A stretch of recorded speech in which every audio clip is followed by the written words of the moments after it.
Honorable Chair and board members. My name is Mike Escaglia. I'm the Community Development Director for City of Goddard. Instead of giving you a bunch of stats, I'm going to go into economic theory. And since you guys can't leave the room, you're going to be stuck here with me, but it'll impact all of you. So hopefully it'll be engaging. If you do have any questions, feel free to ask me afterwards. But I'm going to go about talking about Goddard and West Wichita. So Goddard and West Wichita has been experiencing a lot of growth recently. Some of the data you're going to be looking at right now has to do with annual daily traffic counts. And as you can see, as it populates, that this has to do with looking at average counts over a year, 1 year period, and where is it concentrated. And so if you take this information and you just put it into a more concentrated and pronounced symbology, that's kind of what it looks like. And then if you convert it into a heat bloom, that's what it looks like.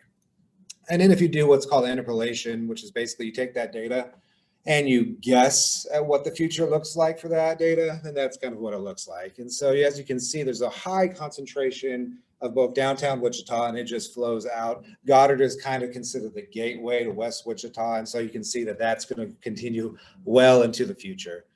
And if you were looking at that in relation to building permits, so this is only single family detached building permits. This would be 2013, 2014. This is what it looks like in 2013, 2014. This is what it looks like currently. So as you can see that growth is concentrated, it's continued to expand west.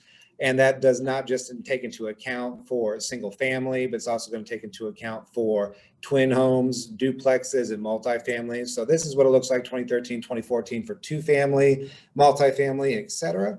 And this is what it looks like currently. So as you can see, that growth is trending along with the single family detached.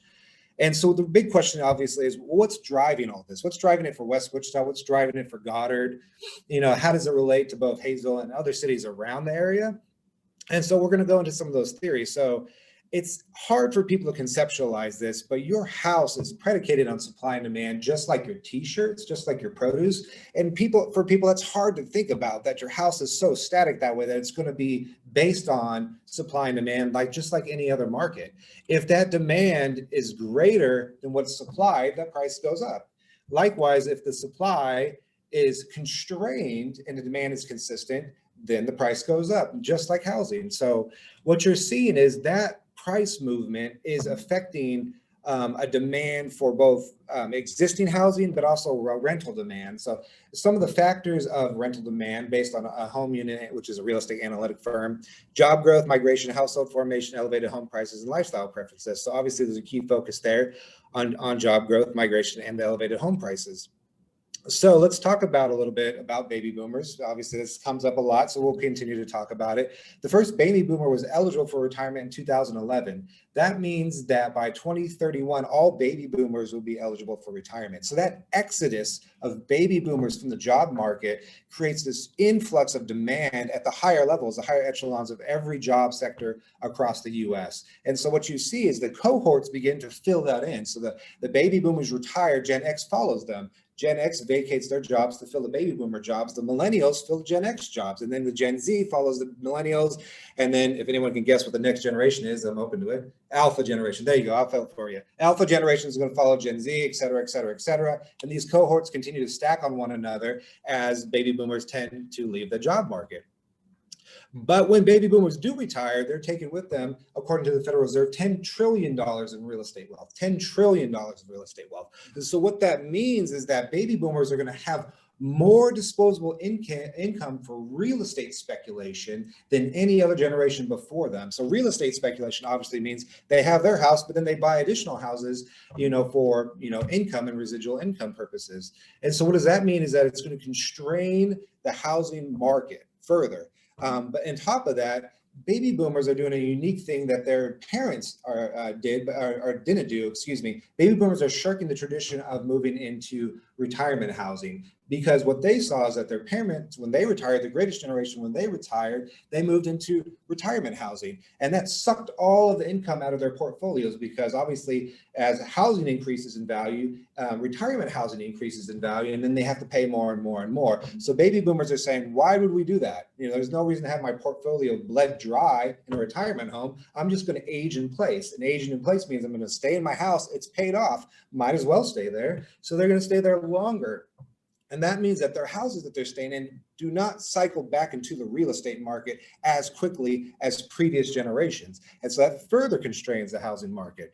And so when you look at that in comparison to migration, when you couple all this together, what you see is, and the metrics are right up here, this is based on census data. Goddard's growth was 17%, Wichita 4%, Kansas 3%, and the USA as a whole was 7%. But all of that combined with what you're seeing inside the state of Kansas is unique. Because in 1850, 10% of Kansas lived in urban areas, 90% lived in rural areas. It's an agrarian society, it's a farming community.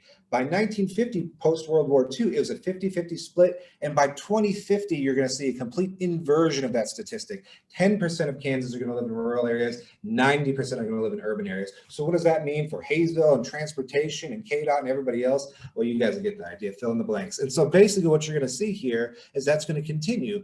Medium home costs, this is from Goddard, 2019, 2020, 2021, they're going to continue to go up. If supply cannot keep up with demand, costs go up. That's just standard economics. And so all of this complied with baby boomers aging in place, increased construction costs, which we saw in 2020, 2021, longer construction times because constrained supply, labor shortages. There's only a certain amount of people that can bang up this drywall. You know, delayed entitlement process. Entitlements means when you go to the city, please, can I build what I want to build? Yes, you can. That's entitlement. Increased demand due to increased population, home speculation, bidding wars. You guys get the idea. It's just going to continue to drive up demand. And this affects everybody, Hazel, like everybody in this room and everyone across the state. But then, of course, the question is, where's everybody coming from, right? I mean, that's a big question. So if you're looking at state-to-state migration tables, here's Kansas, and here's where everybody's coming from. So this is according to the Census Bureau, but what you saw between 2017 and 2018, we got about 7,000 people from Oklahoma. The bulk of people came, about 27,000 people came from Missouri. We got 7,500 Texans and about 5,600 Californians, and then an interspersion of different people from across the US. And so this is this in-migration from out of state into the state of Kansas. Once again, increased demand. Increased demand without met with enough supply means increased home prices. But what does this mean within the state of Kansas? So let's go take a closer look at that. So here's all the counties. So here's Sedgwick County right in the middle. Who is moving into Sedgwick County and from what county are they moving from? And so the highest ones is, not surprisingly, Reno, Harvey, Butler, Sumner, and what is that? Cowley County. Anyway, all of those ones are influxing into Sedgwick County because unsurprisingly, Wichita is the largest city in Kansas. It's the largest job market. If you're in the surrounding rural area, and we saw that rural people are moving into the urban areas, the largest urban area is going to be Wichita.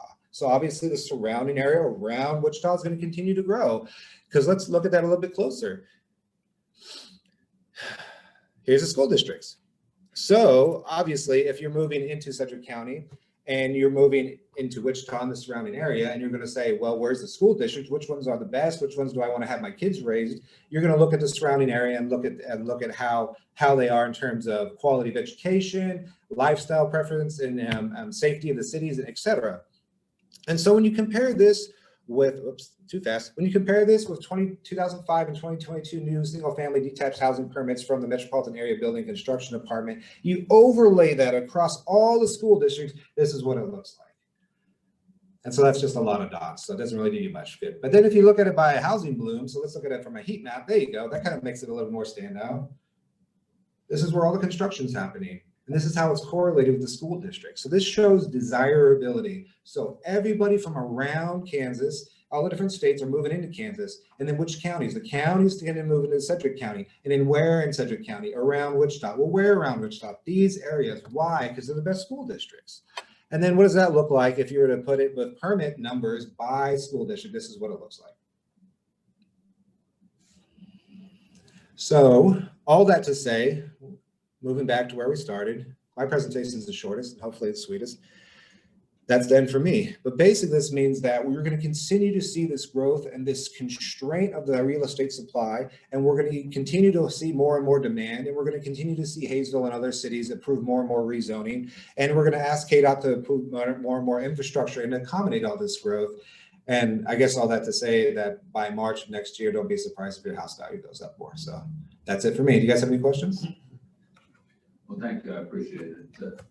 I guess if I look at it from a transportation perspective, which is what our job is here, the two biggest complaints that I have received from citizens in my district are, first of all, The road between Goddard and Wichita stopped every single mile, all the way down the road. So I hope that in the future that we can start working to expand the freeway. We're going west. We've been doing a great job going east. We haven't been doing a very good job going west. So that's probably the number one complaint that I hear. The number two complaint, though, is, and I don't know how much control you have over this one either, but it's called Hawkins Drive over in Goddard, and it goes down to the Tanganyika. That's probably the worst road in Sedgwick County. So, The most fought over road in Sedgwick County, I would suppose, but yeah. anyway, I don't know if there's anything that we can do in the future where we can work with our public works, with your city, with Tanganyika, and it's a very short little road. Yeah. It comes off of Maple going over to Tanganyika. But it's a huge tourist attraction over there, but it's got a terrible road coming off of Maple going over there. So anyway, it's something for you to think about in the future, and you can talk to my public works folks and Tanganyika, see if something can happen there too, because I do get a lot of complaints on that road. Yeah, we welcome all options. Very good. Any questions? I would say thanks for being here. I appreciate it. Appreciate it.